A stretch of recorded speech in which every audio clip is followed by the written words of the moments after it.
This is Raja. Raja came into my life nearly 19 years ago. She was just a kitten. Together, we have lived in 5 different houses.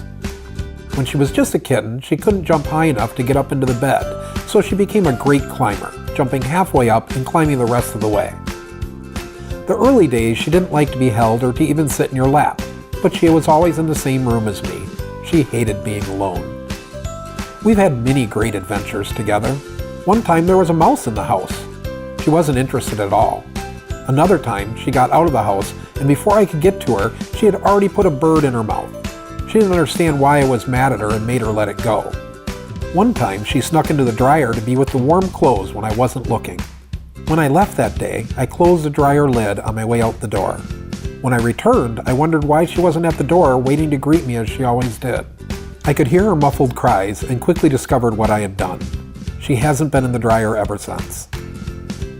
Although she didn't start out as a cat that likes to snuggle, she eventually decided there were some times that I would be allowed to pet her.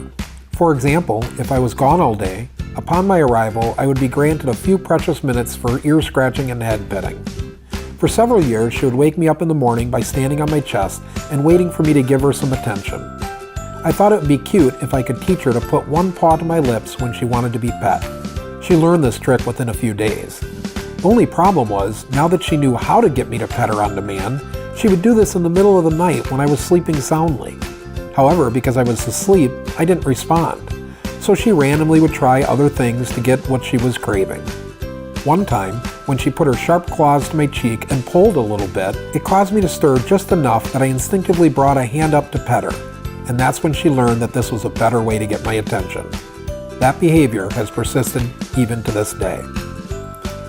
Early on, I decided that I wanted her to be able to tell me what she wanted. If she meowed, I tried to figure out what she was trying to tell me. I let her shape my behavior even when it was 3 a.m. and incredibly inconvenient.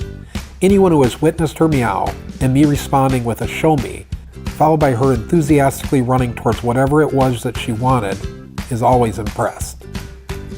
Kimberly has told me that Raja could hear the Jeep from a block away because moments before I would get home, she would perk up and run to the door. I never got home at the same time, and it didn't matter if other cars drove by. She only responded to my Jeep.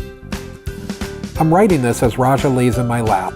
You see, for the last few years, when I sit on the couch and put the recliner out, she jumps up into my lap, makes a few circles, and then settles in where she'll go into a deep sleep, often taking me with her. We call it the cat vortex. So many times in the last few years, when she meows and I say, "Show me," she simply leads me to the couch and looks at where she wants me to sit. She chooses me. She chooses my company. She helps me slow down and just enjoy her warmth and the low rumbling of her purring. A few years ago, we noticed that Raja had a small bump on the upper part of her back leg. The bump grew noticeably larger in just a few short weeks.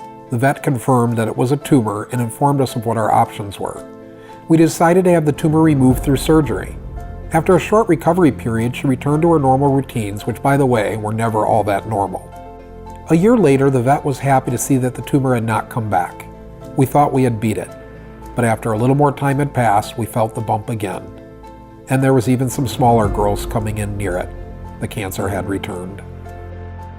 In the time I've been writing this, instead of falling into a deep sleep, she constantly tries to get comfortable. It's hard for her to get up and do a circle to find the best spot. She seems to be in constant pain even though we give her pain meds daily. She licks and bites at the tumors which continue to grow. She often loses her balance and has now for months. It hurts for her to relieve herself, so she often doesn't even make it to her box. My poor, sweet, beautiful kitty has run out of lives. On Tuesday, May 7th, 2019, she will no longer feel pain as we help her enter into a deep sleep one last time. Raja, you have been an amazing companion to me for nearly 2 decades. I am so thankful that you chose me to be your human. Thank you for helping me slow down. Thank you for your warmth and your cuddles and the healing, calming sound and vibrations of your purrs.